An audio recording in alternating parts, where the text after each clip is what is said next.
Sitting round the fire, playing games with my sweet. She plays out marshmallow, gosh, that's hard to beat. Oh, how I desire to toast that mallow man, but it keeps on going back to her hand. Come on now, let's play some Lorcana. We'll smash some s'mores like Hans and Princess Anna. We'll Lick a Mickey bar to his friendly face, invite you through a smorgasbord of lore, it's Lorcana.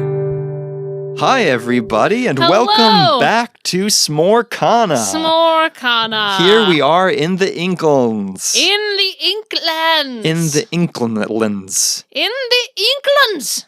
We don't know how to say it. No idea. We've been screaming into the void, trying to figure out how exactly we are to pronounce the expansion's name. We've gotten no replies. If you think you know how to pronounce the Inklands expansion of Lorcana, Please get in touch with us. please. We're begging you. There are lots of ways you can do that. You can write to us, smorcana@gmail.com.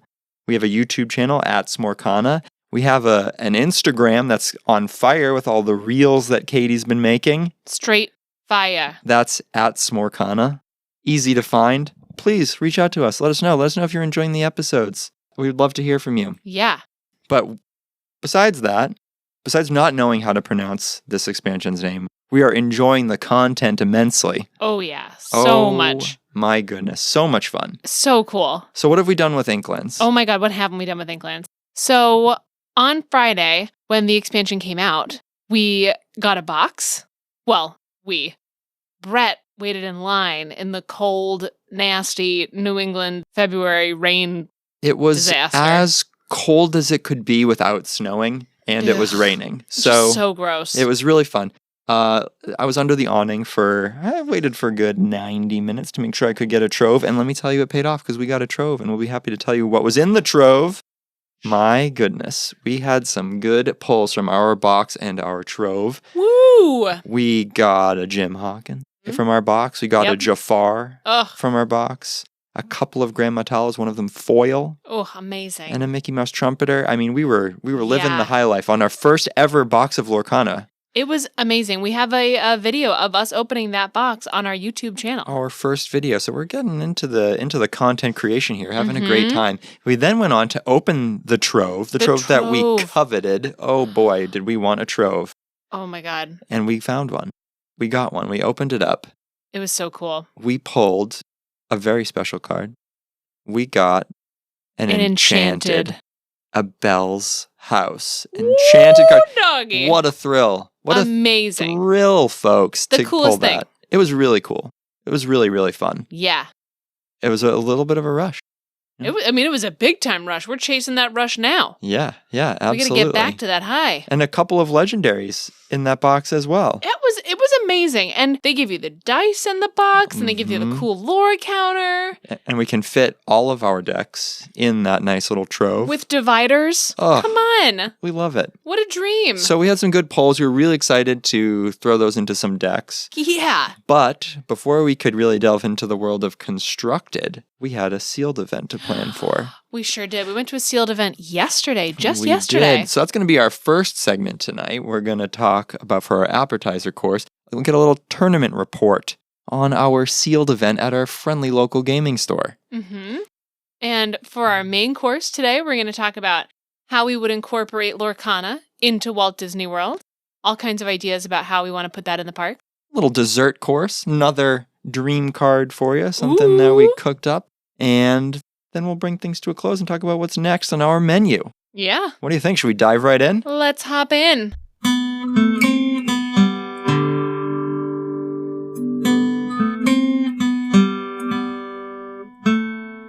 All right. Woo! The appetizer course. Yum. A tournament report, a sealed tournament report. Now, let's not bury the lead here. How did you do in the tournament, Katie? I got first place. You went undefeated and took home first place. That's never happened, ever. For Well- me in bingo, for me in tic-tac-toe against our young niece. It's never happened for me. I don't get first place. That said, this is actually your second Lorcana event. Yes. And you had been a successful card gamer before. I mean, you were a routine legend player in Hearthstone. Yeah, I'm not messing around. I didn't come here to mess around, But but it's still. Pretty cool to walk into your second ever event and take home the big prize. Yeah, it was awesome. It was so much fun. It was really, really cool to see. I was super, super proud of you. It was really awesome. Now, let's talk about the meal you were served and how you prepared it on the day. What ingredients were you given? What were some of your favorite spices that you got to throw into your deck? Tell us about your sealed deck. Oh, I had so many nice spices in my deck.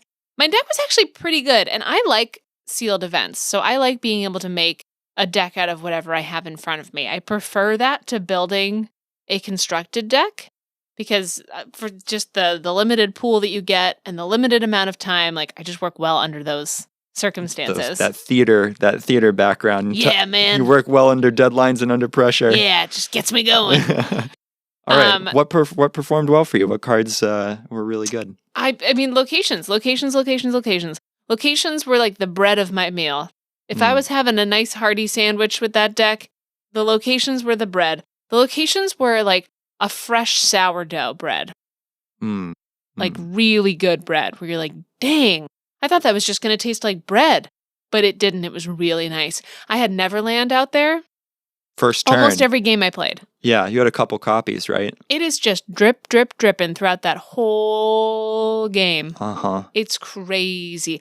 It doesn't seem like much. It's only got 4 health, but like, dang. Right, and it's just hard to take out 4 health if you're also following that up with character. It's hard to suddenly pivot and devote a bunch of resources to take that 4 health location out. And by the time you do, it's probably gained you that 3 or 4 lore. Yeah. Really nice. Another big champion, maybe the bacon, if I'm having a BLT over here. Okay. Well, not to be confused with the BLT card. But the bacon. It wasn't a Brave Little Tailor. You didn't suddenly find not. a Brave Little Tailor in your Inklands packs. Would have been cool. But the bacon would be a Chief Tui. Really loved Chief Tui. He's big beefy. Rock. He was just awesome and full of beef. He's referred to in our household as Hot Tui. Yeah. Just picking up some rocks. Anybody need me to move this rock somewhere? Hey, see that pile of rocks over there? Yeah, I did that. A nice job, Chief. That's awesome, man. Yeah, Chief Tui. Just, sometimes you just need something with 4 willpower that can quest for 2, on curve. Yeah, Chief Tui's the bomb. I really like though, if there's something that's maybe the lettuce in this sandwich, Okay. I would say it's the 6-cost Mama Odie. Yeah, okay. The uninkable one, yeah. You got some mileage out of her. Oh, did I ever. Okay. You would think you wouldn't, but you do. Yeah, it She's seems the best. Perhaps situational, but you got really good mileage out of her. She's just a big body. She's just a big, helpful body. Mm-hmm. And were you able to snipe some characters with her? Oh, yeah, for sure. Nice. Yep. Any other locations? Yeah, I really like the Queen's Mirror Chamber. Mm-hmm. A good card in Constructed, presumably, so it pays off in Sealed as well. I'd make her the tomatoes in this BLT. Okay. I don't like mayonnaise in the BLT, so she's the tomato. Because I liked her too much for her to be mayonnaise. Something that I would say is the mayonnaise in this BLT is my King Louis. Never got to him. Well, and it's my own fault. I put 2 of him in my deck. He costs 7. He's inkable. Sure. So, whatever. But he quests for 3. I really wanted to play him. I had 2 of him. And he's so cool looking. Never made it. Oh. He's the mayonnaise. So tell us about your overall approach to the event as it was going on. Did you would you say that you were more reactive, proactive? Were you trying to control the board, try to get rid of your opponent's locations, or straight up aggro, baby? I was going hard for that lore. I just kept on blasting straight forward with the lore. And in retrospect, I think if I had known more about this particular expansion and the locations and everything and how it works, I might not have performed as well. Because there were times where I definitely didn't attack locations or I didn't attack characters. Well, part of that, I'm sure, is you're looking at the board state and the trade-off of getting rid of a location. If you're already ahead, if, like you said, you're an aggro kind of approach and you're trying to get ahead on lore, you don't really want to deter from your game plan. I'm not sure that it obviously paid off for you, not Sure. attacking locations. Sure. But I'm saying, like, if I had fallen in love with locations maybe a week beforehand, I might have been more respectful of them, and that wouldn't have done me well, if that makes sense. Yeah. So your advice might be to ignore locations, know when to ignore locations. Know when to ignore locations, because I definitely did kill some locations. That Fang, I did not have Fang, but Fang was played against me in yikes.com. That's real hard. Yeah. That's a real toughie. Evasives, if you don't have evasives yourself, it can be hard to hit any characters who are there. Yeah, that's Did you tough. have many evasives in your deck? I didn't really. Had an Iago, had a couple other evasives, I think, but it was not a big evasive time. I had a lot of rushes, had a couple stitches, which is very helpful, especially in sealed. Yeah, to be able to take control of tempo, right? Yeah, and if you're trying to maintain tempo, a tempo advantage, being able to rush some characters, that was really nice. Yeah, Awesome. definitely. Yeah. Smash into some stuff. So, switching gears a little bit, if you don't mind, from your wonderful winning performance. If we must. There's a lot of talk about how it can sometimes be difficult for a woman stepping into a competitive card game environment in these stores, that it tends to be a very male-dominated activity. So at the store where we were playing, you did happen to be the only woman in the building. Did you feel comfortable? Is it more difficult? Do you have to devote some of your brain to navigating that? Did you experience any discomfort? Good question. It's not, I never felt uncomfortable. We have a very nice game store that we're at, and very nice people we were playing with too. It is something that crossed my mind probably in the second game I played when I was there, that I had the thought of like, I'm the only lady here. But I think that that's not unexpected when walking into that kind of an area. I know that like growing up when Pokemon came out and people were playing like Digimon and all that stuff, that just was nowhere near my circles or like where I was. I mean, it's definitely more boy dominated and it was all cool, and Ash Ketchum's a guy and like, yeah, man, and even like now at school, like I see a lot of kids, it's still mostly, kids who identify as boys who are playing those kinds of games and who are into video games and talking about Minecraft and talking about Pokemons and blah, blah, blah, blah. So it's definitely not like a girl-friendly area, I would say, but I never felt uncomfortable being there. I was never like, I fear for my own safety. Sure. That's a different kind of male-dominated zone. I'm excited and hopeful at the prospect of maybe more ladies playing Lorcana. It's not fun to be the only lady, but it was fun. It felt cool to be the only lady and to win. What would? Yeah, I know I would love to see more gender diversity at these events for sure. I think that more gender diversity would make everybody more comfortable for sure. Yeah. Right? Because there is this balancing act of trying to be socially successful and competitively successful. Yep. And I'm aware that there's a lot less pressure on me to be socially successful as one of the 99% dudes in the room. Right. Than there might be for you, right? Yeah, exactly. Right. There definitely is that social, not anxiety, but maybe element to it where you're trying to fit in, trying to be one of those beer girls. I don't like wine, I like drink beer. Hey guys, did you guys watch the Sox last night?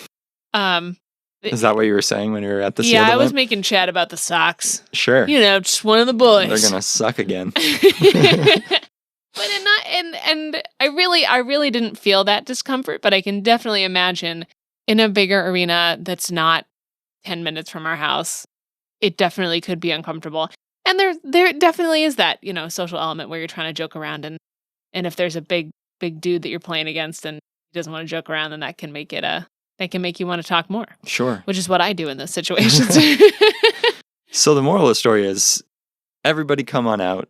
Yeah, come play Lorcana. It's one of those things where the more people who come and play, the better everybody's going to feel, right? Yeah, definitely. There shouldn't be less men playing Lorcana. I want everybody to play Lorcana. Sure, absolutely. Yeah, I think a lot of people would like it. I think it's wildly accessible.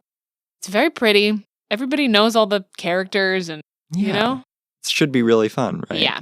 I think, just going back to something you just mentioned, I always feel better about playing when we can there is small talk. Yeah. And we can make a connection apart from the mechanics of the game, that we can be aware of each other as human beings, right? And that, you have somewhere to be later and you had, you ate something for breakfast and the weather impacted us both. I don't know.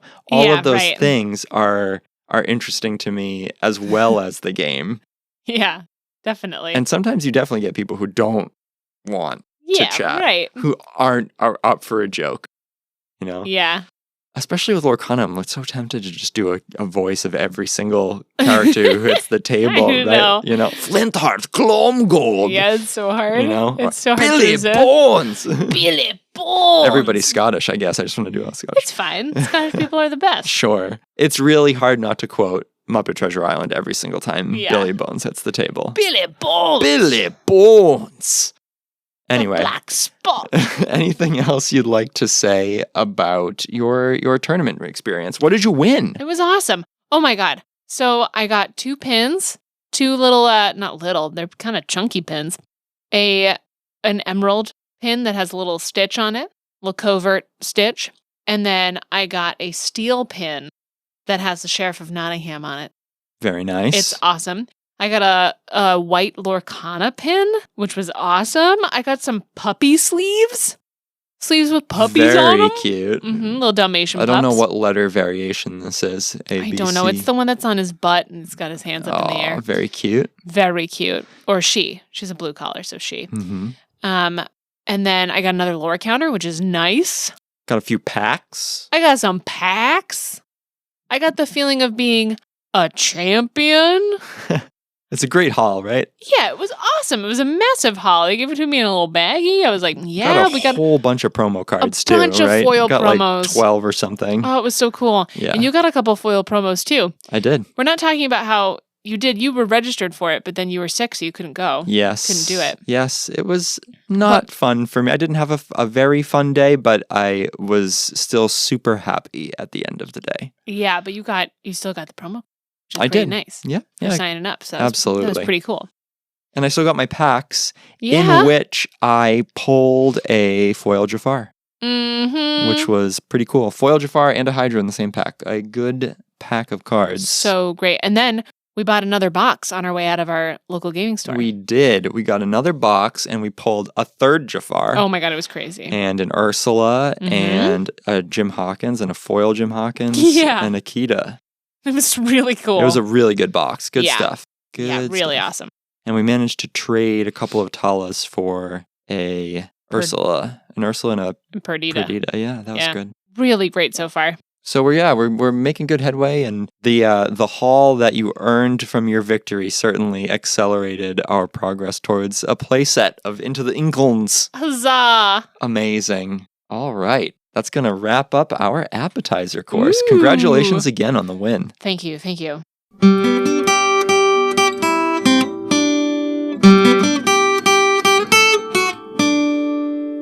All right, let's hop into our main course.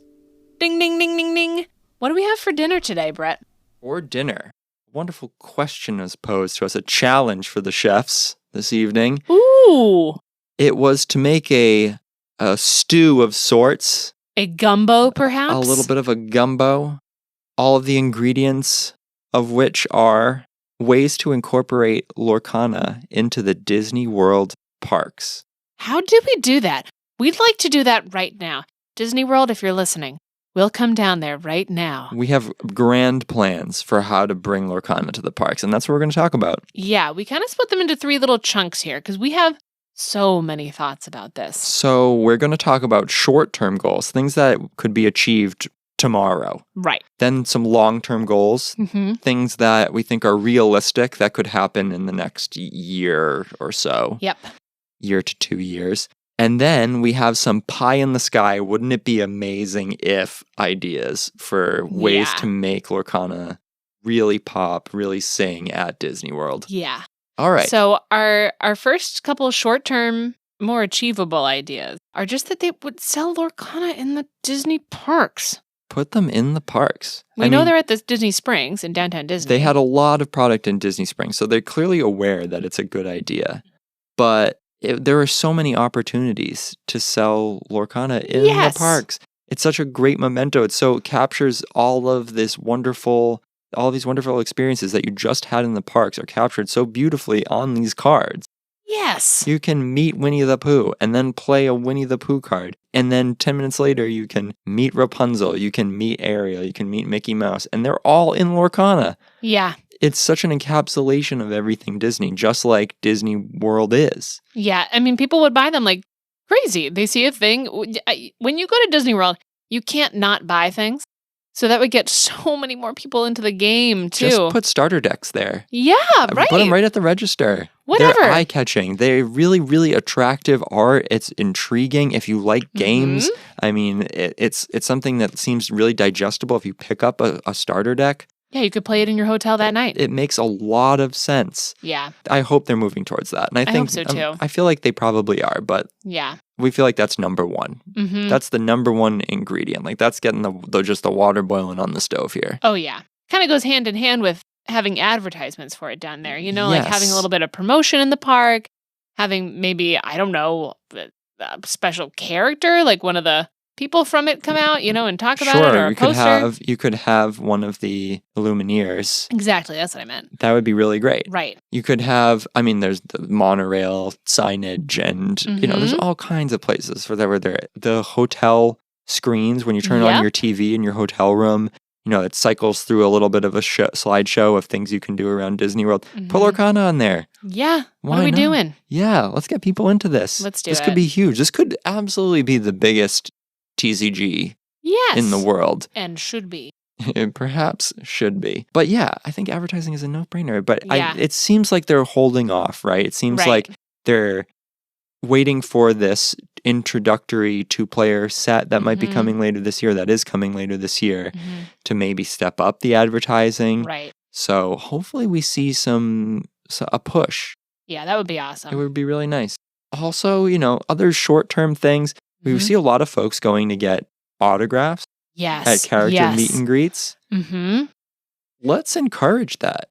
You know? Can you imagine if you could get characters to sign your cards? Yeah, absolutely. What? You know, we have all these commons, right? You know, have them right there at Tiana's meet and greet. Right. And, you know, give out free common cards. And people pick them up and be like, what is this? This is a Tiana card. This is cool. All right. It's like it's a great introduction to the game, and it's a way to give out a souvenir that might lead to further interest in the game. Yeah. You know, at character breakfasts, give out a little pack of commons. Give out a little pack of commons with the characters. And if you didn't bring your autograph book, if your child didn't bring their autograph book, leave those there. Let the characters sign those. That would be so cool. That would be amazing. Or they even, you know, during COVID, they did that thing where they had characters sign postcards that they left at your tables. Right. They could do that, but just with the Lorcana cards, you know? Absolutely. So they're already pre-signed, pre-autographed. So again, just push the game a little bit, you know? Yeah. Let's get people interested. Yeah, this whole first level, our little short-term ideas, just push the game, please. We're begging. Something they could do literally tomorrow or maybe in a week would be a little pop-up shop in Epcot. You know that weird, like, little Odyssey building? There's this odd little empty building in Epcot. Is it the one that's between Mexico and, like... Test Track? Yep. Yeah. So it's just like an empty kind of like pass-through. If you're really tired or you're really hot, you can walk through it and it's air-conditioned and there's bathrooms near it. They'll put, like, an art class sometimes with an animator in there, or they'll do, like, a little pop-up for a festival. Why don't you just have a pop-up for Lorcana? They could do that tomorrow. Learn to play. You know that thing's empty. They've got all kinds of tables over there.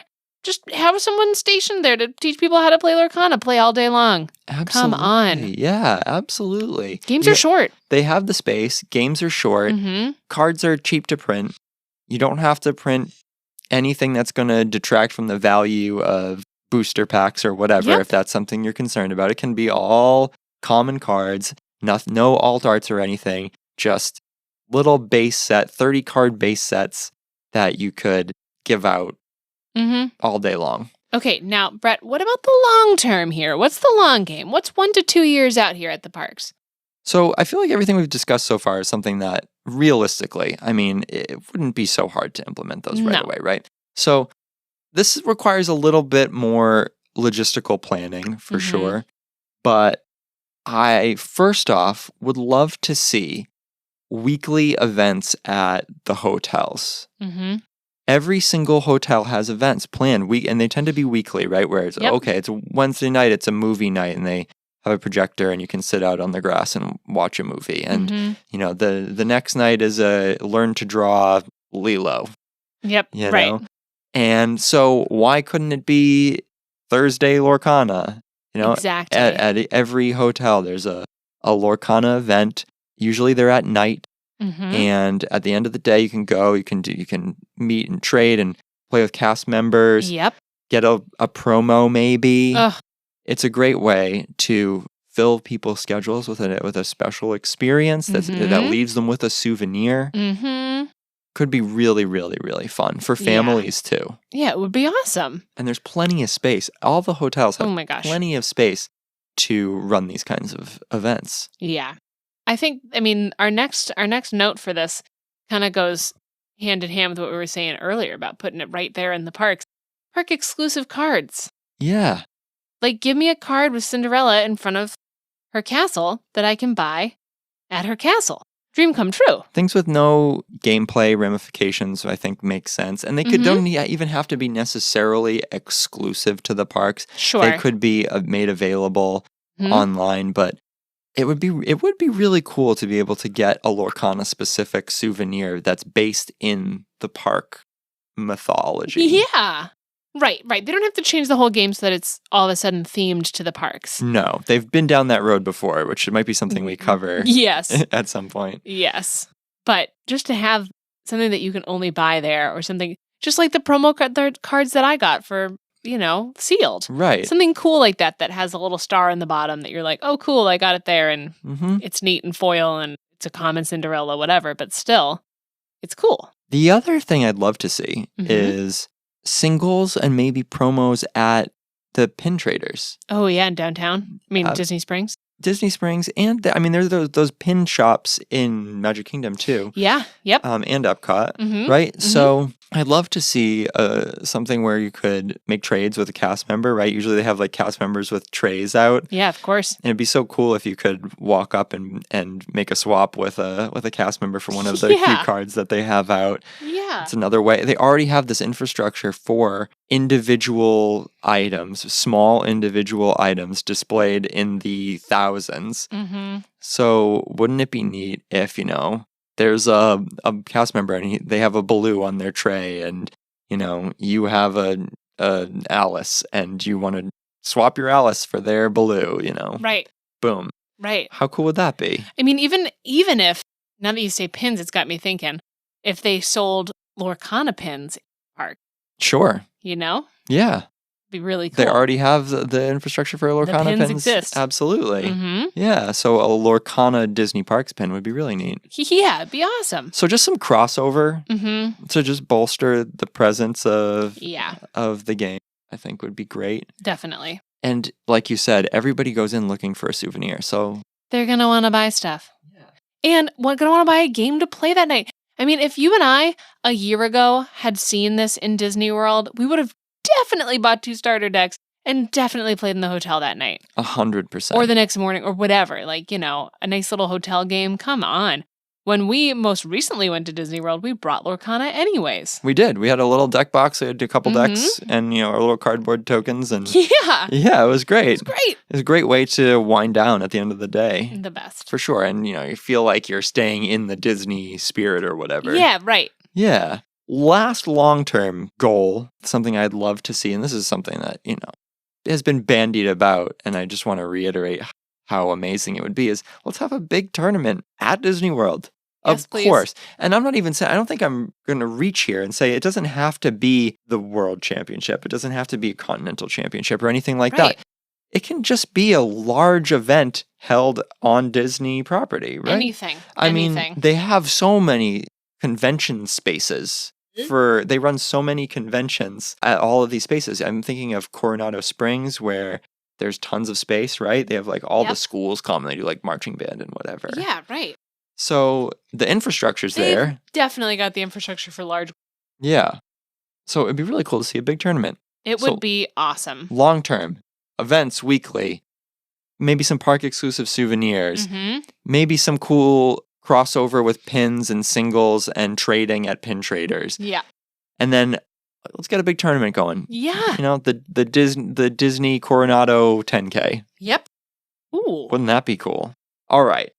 Pie in the sky, though. Pie in the sky. I don't think any of those are beyond the realm of possibility. But the ones we just listed? No way. But some of these might be.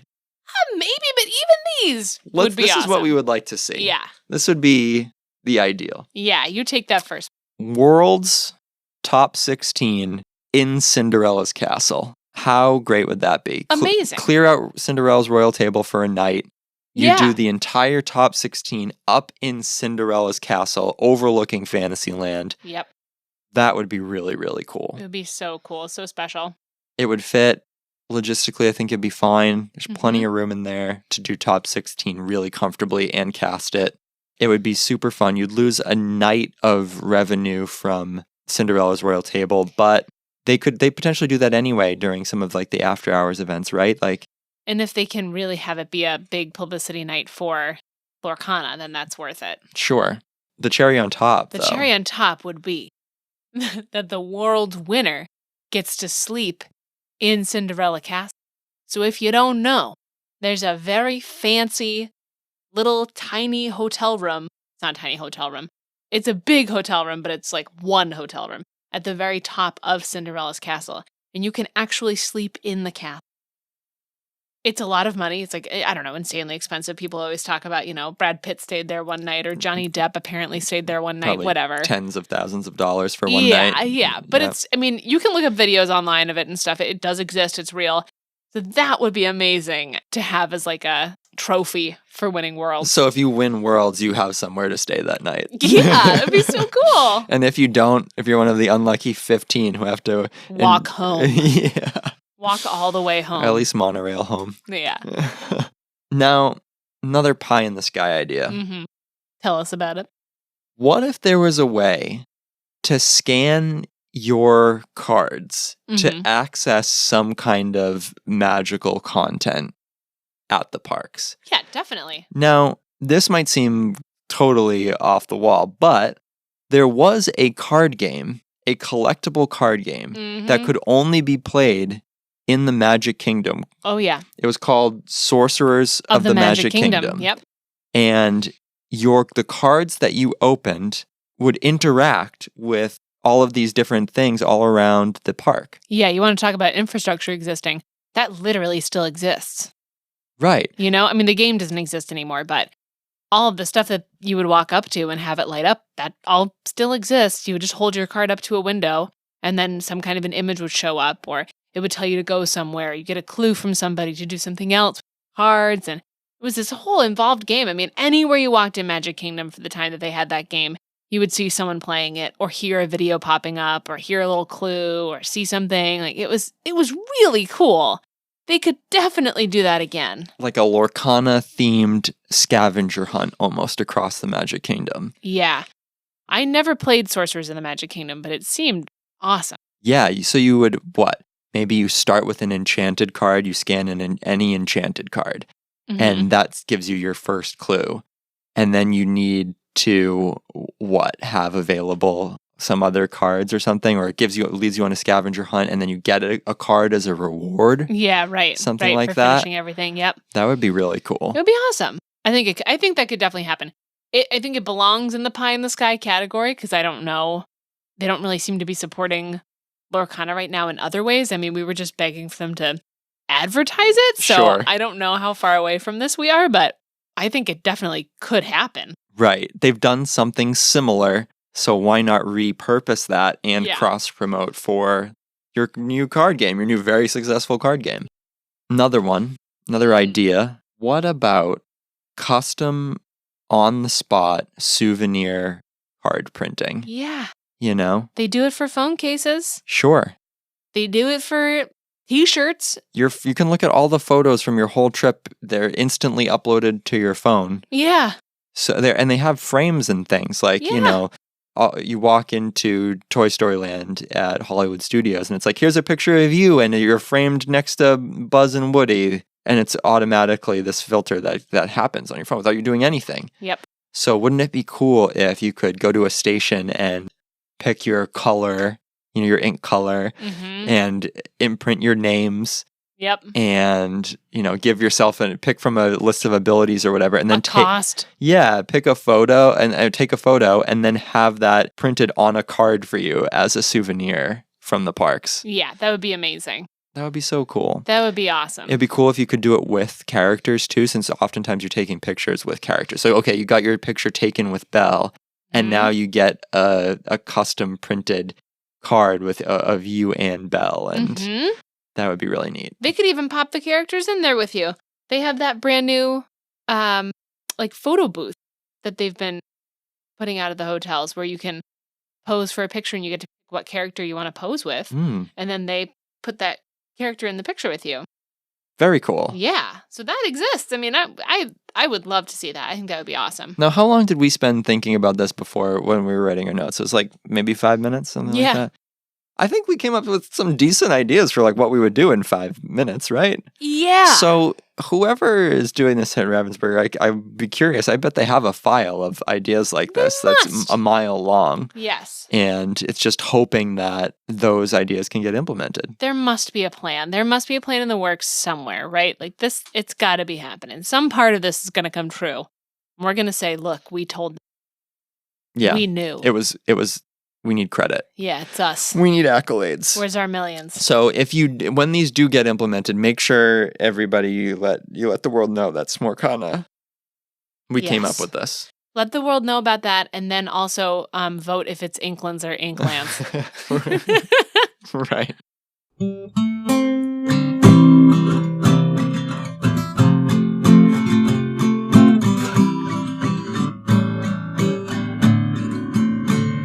I think I'm in the mood for some dessert. Perhaps some, I don't know, devil's food cake? Oh, did you dream up a card for us? I dreamed up another dessert card. Whoa, what is it? Let me preface this by saying that the movie Hunchback of Notre Dame is very, very good. And underrated. Underrated, particularly the music. The music in that movie is incredible. Gorgeous. Special shout out to Heaven's Light. Oh, yes, Alan Menken, a genius. Yes. He'll probably be one of the subjects of, I bet you didn't know about Diz in the future. But special shout out to Heaven's Light / Hellfire. Which is it's a bifurcated song, the second half of which Frollo is singing about his lascivious desires for Esmeralda. And that song is incredible, and the animation that accompanies it is incredible. It's beautiful. Haven't watched that since childhood, just watch that song. Look at that animation. It is astounding. It's frightening. As a character portrait of a Disney villain, it is rich and scary. Crazy. Absolutely incredible. So. It's gorgeous. I've been doing kind of cutesy cards. I did Wally and Eva, I did Chippendale, cute. So this is a little bit on the other end of the spectrum. Villain card. A little bit of a villain card. It's definitely a villain card. It's also not a character. It's definitely a villain card, yes. Yeah. It also is my first card that's not a character. Oh, that's true. This card is Burning Desire. Yes. It is an action. It is a song. It is 2 cost, uninkable. It is a song, so a character of cost 2 or more can exert to sing it for free. Mm-hmm. The text is, banish chosen character, lose 4 lore. Mm-hmm. Now, I really wanted to play with the push-pull of what Frollo's going through here, right? Yes. So he can handle one problem, but at the expense of his soul. Yes. Right? Yes, if he banishes Esmeralda, he's damned. Yes. And so I'm really excited about the possibility of Hunchback being added to the game. Yes. This is an encapsulation of my excitement for that happening potentially. It's wild. Now give us the flavor text that you have there, because that's something spicy.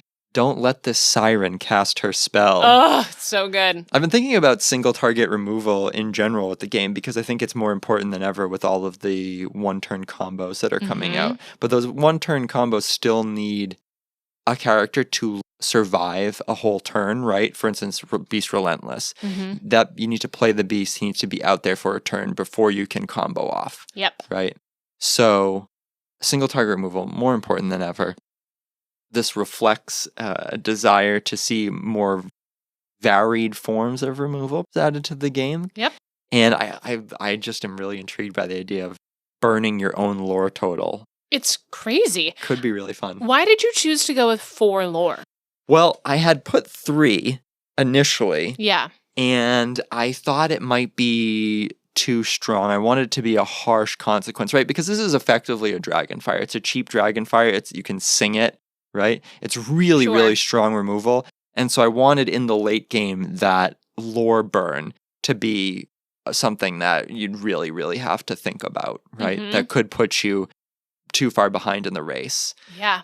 So could be really interesting. I thought it would be too overpowered at 3 perhaps. So I've just bumped it up to 4 to be safe. You don't want the removal like that that's really easy to use, to be too powerful because the fun factor dives really far down. So I think it's flashy. 4 feels really bad. I almost did 5 and you were like, that's way too much. Yeah, 5 just feels like so much. And you went with rare. You made it a rare card. I think because it's red. Bronze. You know? Yeah. And then 5 kind of felt appropriate. I feel like it's on the power level of Teeth and Ambitions or something like that. So, or Along Came Zeus, right? I definitely agree. So now you said why you liked this song, but why did you pick this song? What just were you inspired lately? Yeah. I mean, we watched Hunchback, I don't know, maybe 2 or 3 weeks ago or something. And every time I watch Hellfire, I'm astounded by the synchronicity. The cohesion of animation and music is remarkable. It's beautiful. To have it be such a beautiful piece of music that's about such a dark subject is, for Disney, it's atypical, right? Of that time period, of the 90s, right? I mean, very, I don't know, adult oriented. Yeah. You get a lot more out of watching that song as an adult than you do as a child. That's for sure. Yeah. And I mean, it makes sense. 1996, they were really in their prime. No one could pull them back down, so they could do whatever they wanted to do, you know? Yeah.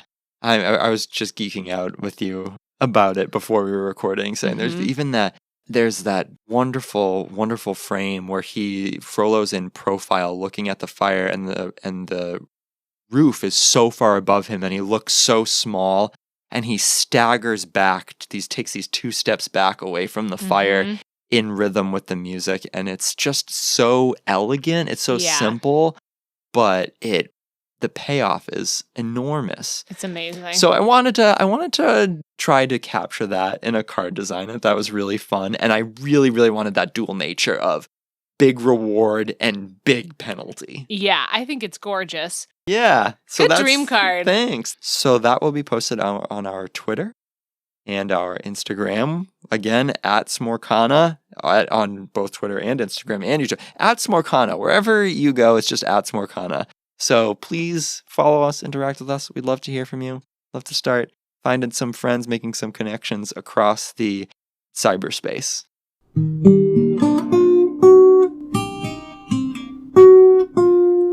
Right, that brings us to the close of episode 3. Whoa! Feels like we're kind of getting in the groove of it a little bit. Yeah, we're starting to get it. Yeah, we're having fun. Yes. We're having a blast. I can't imagine stopping doing this. No, it's so fun. Get on the train, folks. Get on this train because it ain't stopping. What's next for us? Oh my gosh. Well, next for us, we're going to make some home brews. We're going to be brewing some stuff at home. A little home cooking. Making some brewskis. We're going to talk about how you select your ingredients. Yep. How you make a meal. Yep. We're going to whip up a new deck. Yeah, we've already started experimenting a little bit. And we're going to look at that deck in the context of the Into the Inklands metagame.